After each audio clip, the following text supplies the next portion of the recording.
I am sure you are familiar with this term discernment. It is closely associated with decision making. Discernment is a sifting of one's inner experiences to discover their orientation and hence recognize their origin.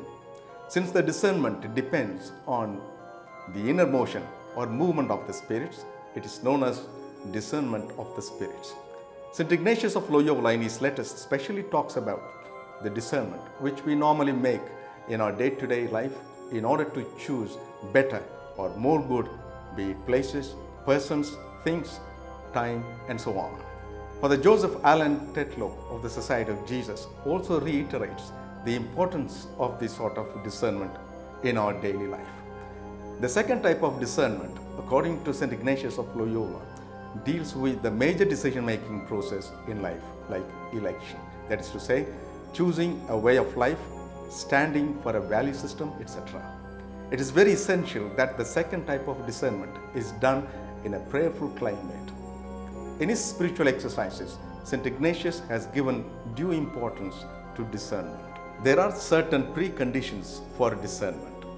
Number one, there should be a commitment to look for God's will in our life.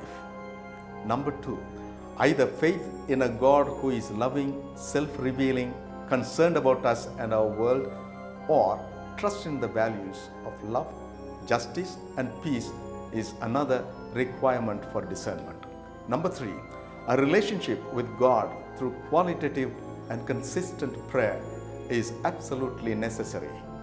Number four, it is necessary to become aware of one's inner movements or motions that affect one's thoughts, feelings, and desires. Number five, being aware of the social reality, not merely with information, but an emphatic understanding is another precondition for discernment. Number six, having the inner freedom from fears and anxieties, prejudices and false beliefs, attachment to persons and things, resentments and unhealed wounds of the past, etc., helps us to make a proper discernment. And finally, having certain humility, fraternal love, and being courageous to take risks are the other preconditions for discernment. How can we make a step-by-step discernment? In his book, The Discerning Heart, Exploring the Christian Path, Wilke and Cannon give these steps. We need to identify the decision or issue to be resolved. It is important to examine the values and concerns involved in it. We have to exercise Ignatian indifference, that is a sense of detachment. It is essential to take time to pray and understand God's will. Then we have to make the decision.